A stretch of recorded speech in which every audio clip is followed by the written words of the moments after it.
Air, Mayday, Mayday, Mayday, Pakistan 8303. Pakistan 8303, Roger sir, both runways available to land.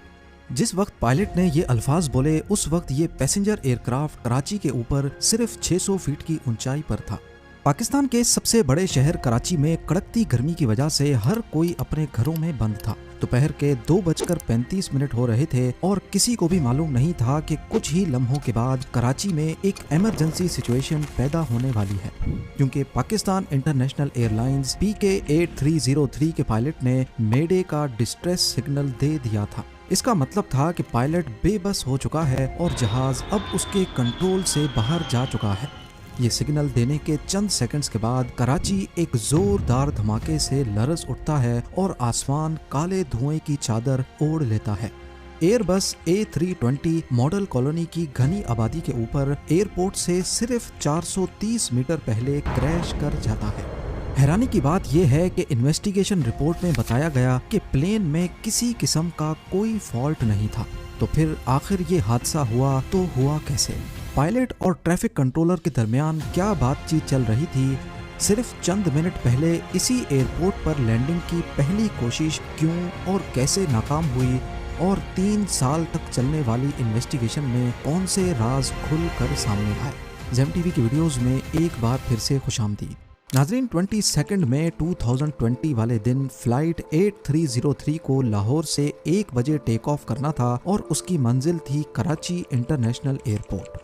ये एक छोटी flight थी जिसको तकरीबन 1 घंटे 45 मिनटों में अपनी मंजिल पे लैंड करना था। उस वक्त कोविड लॉकडाउन्स अपने उरूज पर थे, जिसकी वजह से बहुत कम फ्लाइट्स चल रही थी। लेकिन दूसरी तरफ रमजान का महीना चल रहा था और ईद की छुट्टियां करीब आने वाली थी। फ्लाइट्स कम थी और पैसेंजर्स ज्यादा, यानी फ्लाइट पूरी तरह से पैक्ड थी। इसमें टोटल 91 पैसेंजर्स और 8 क्रू मेंबर्स मौजूद थे। आज के दिन मौसम बिल्कुल परफेक्ट था, लाहौर में भी और कराची में भी। पायलट्स की बात की जाए तो फ्लाइट कैप्टन 58 इयर्स के सज्जाद गुल थे, जिनको पाकिस्तान इंटरनेशनल एयरलाइंस ज्वाइन किए 24 साल गुजर चुके थे और इनके पास 18,000 घंटों का एक्सपीरियंस था। जबकि फर्स्ट ऑफिसर 33 इयर्स के उस्मान आजम थे, जिनको PIA में 10 साल गुजर चुके थे। ये 16 साल पुराना एयरबस A320 एयरक्राफ्ट था, जिसमें 2 CFM56 टर्बो फैन इंजन्स लगे थे और इन दोनों इंजन्स का इस स्टोरी में बहुत अहम किरदार है।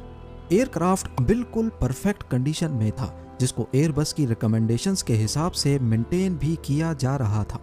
लाहौर एयरपोर्ट पर तमाम तर तैयारियां पूरी करने के बाद सिर्फ 5 मिनट के डिले के साथ दोपहर 1:05 पे जहाज टेक ऑफ हो गया। कुछ देर बाद फ्लाइट 8303 34,000 फीट की बुलंदी पर पहुंच चुकी थी, जिसको क्रूजिंग एल्टीट्यूड कहते हैं, और अगले 45 मिनटों तक इसे इसी एल्टीट्यूड पे रहना था। क्रूजिंग एल्टीट्यूड पे पहुंचते ही केबिन क्रू ने दोनों पायलट्स को स्नैक्स ऑफर किए, लेकिन क्योंकि उन्होंने रोजा रखा हुआ था तो उन्होंने मना कर दिया। क्रूजिंग के दौरान पायलट ने जहाज को ऑटो पायलट पे रखकर इधर उधर की बातें शुरू कर दी। 1:24 पे जहाज नवाब शाह को क्रॉस कर रहा था और इसी वक्त उसको कराची कंट्रोल टावर के साथ कनेक्ट कर दिया गया। यानी पिछले कंट्रोल टावर का काम हुआ खत्म, अब आगे की जिम्मेदारी कराची टावर की थी। कराची कंट्रोल ने पायलट्स का वेलकम किया और उनको डायरेक्ट मकली पहुंचने का कहा। नॉर्मली इस रूट पर उड़ने वाले जहाज नवाबशाह पहुंचकर कराची टावर से कंफर्म करते हैं कि उनको किस रूट से कराची आना है।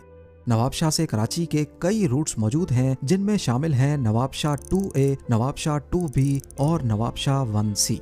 2A वाला रूट हैदराबाद के करीब से गुजरकर किंजर लेक के पास पहुंचकर राइट टर्न होता है और फिर सीधा कराची एयरपोर्ट तक जाता है। 2B वाला रास्ता नवाबशाह से सीधा कराची की तरफ आता है और फिर एयरपोर्ट से 28 किलोमीटर्स या फिर 15 नॉटिकल माइल्स पहले मकली के मकाम से लेफ्ट होकर एयरपोर्ट की सीध में आकर दोबारा राइट जाता है। और तीसरा रास्ता है 1C, ये नवाबशाह से सीधा मकली के मकाम तक जाता है।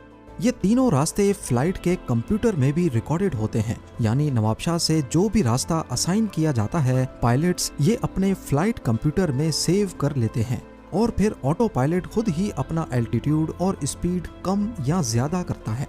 अब यहाँ नोट करने वाली बात यह है कि PIA फ्लाइट 8303 को पहले नवाबशाह 2A का रास्ता असाइन किया गया था। जो कि दिखने में ज्यादा बड़ा रास्ता है, लेकिन बाद में पायलट के जोर भरने पर उनको डायरेक्ट मकली पहुंचने की इजाजत दे दी। क्योंकि पेंडेमिक का दौर था और फ्लाइट्स का रश नहीं था, इसी वजह से कंट्रोलर ने भी उनको डायरेक्ट मकली पहुंचने की परमिशन दे दी।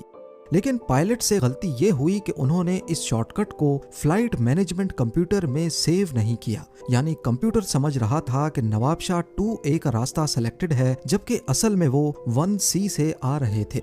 नवाबशाह पे जहाज की ऊंचाई 34,000 फीट थी, 34,000 फीट्स, और मकली वे पॉइंट पर यानी कराची एयरपोर्ट से 28 किलोमीटर पहले जहाज को 7,000 फीट तक होना चाहिए था।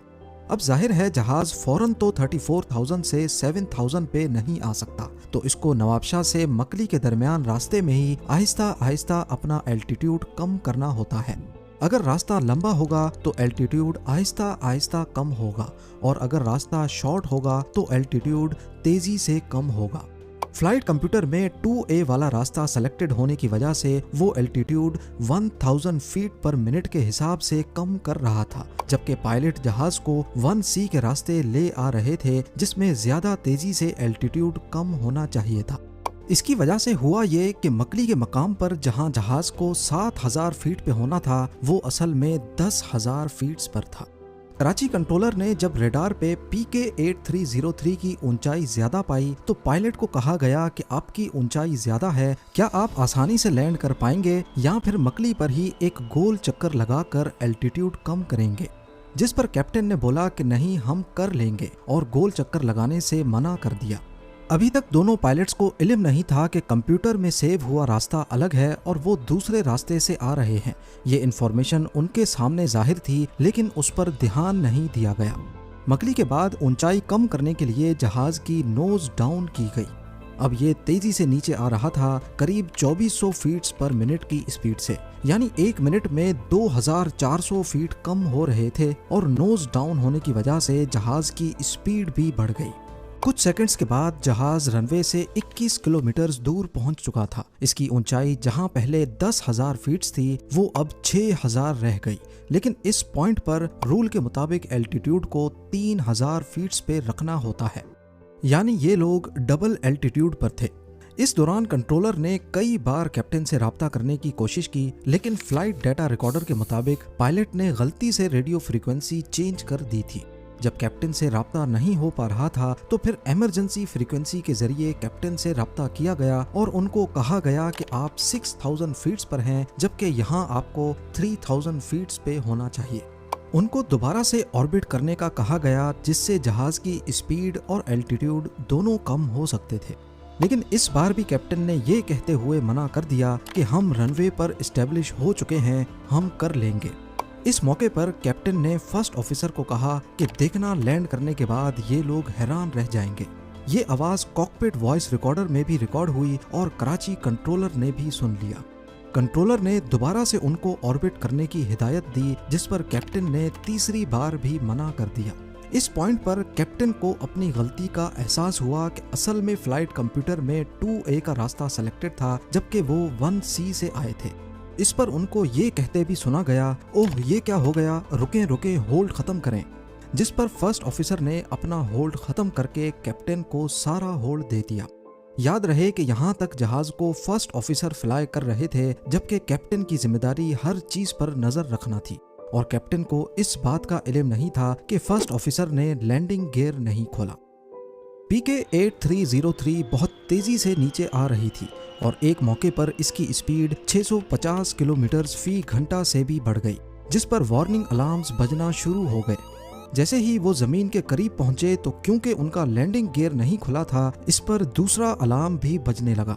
इस पॉइंट पर फर्स्ट ऑफिसर डर गए और पायलट को कहा कि सर, क्या वाकई हमें एक ऑर्बिट ले लेना चाहिए जिससे स्पीड और ऊंचाई दोनों पर काबू पाया जा सकता है। लेकिन कैप्टन अपनी जिद पर अड़े हुए थे।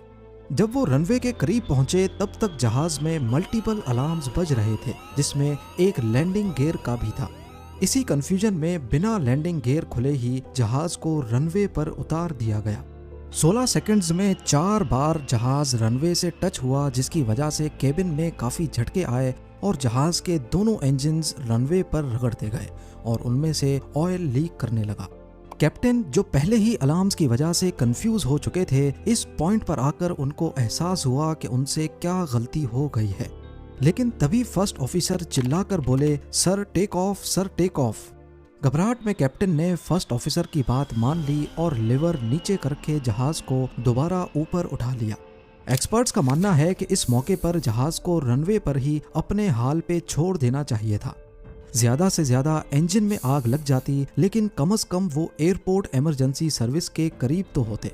चांस था कि उस आग पर भी काबू पाया जा सकता था, लेकिन कैप्टन ने ऐसा नहीं किया। दोबारा टेक ऑफ करने पर उनको एहसास हुआ कि एक इंजन रगड़ खाने की वजह से फेल हो चुका है और अब जहाज सिर्फ एक ही इंजन पर उड़ रहा था और उसकी हालत भी कुछ ठीक नहीं थी, क्योंकि ऑयल दोनों इंजन्स में से लीक हुआ था। अब वो 3000 फीट की ऊंचाई पर पहुंचकर गो अराउंड करके दोबारा रनवे की तरफ बढ़ रहे थे, जिस पर कंट्रोल टावर ने उनको कहा कि तमाम रनवेज खाली हैं, आप किसी पर भी लैंड कर सकते हैं। इसी दौरान आखिरी इंजन में भी वाइब्रेशन शुरू हो गई और थोड़ी ही देर बाद वो भी बंद हो गया। अब जहाज बिना इंजन के रनवे की तरफ गोल चक्कर लगाकर बढ़ रहा था और उसका एल्टीट्यूड तेजी से कम हो रहा था। इस बार कैप्टन ने लैंडिंग गियर काफी पहले ही खोल दिए थे, जिसकी वजह से ड्रैग पैदा हो रहा था और स्पीड कम हो रही थी, वो स्पीड जिसकी इस वक्त उनको सबसे ज्यादा जरूरत थी। 600 फीट की ऊंचाई पर वो रनवे की सीध में आ चुके थे, लेकिन कैप्टन को अंदाजा हो चुका था कि वो रनवे तक नहीं पहुंच पाएंगे और तभी उन्होंने मेडे की कॉल दे दी। सर मेडे मेडे मेडे पाकिस्तान 8303। बस फिर कुछ ही सेकंड्स के बाद रनवे से सिर्फ 1340 मीटर्स पहले 2:45 पे PIA flight PK 8303 model colony के घरों के ऊपर जा गिरी। इस क्रैश से पैदा होने वाले धमाके को मीलों दूर तक भी सुना गया और काला धुआं आसमान पर उठने लगा। क्रू समेत जहाज में 99 पैसेंजर्स में से 2 लोग हैरत अंगेज तौर पे बच गए, जबकि घरों पर क्रैश करने की वजह से ग्राउंड पर एक जान का नुकसान हुआ।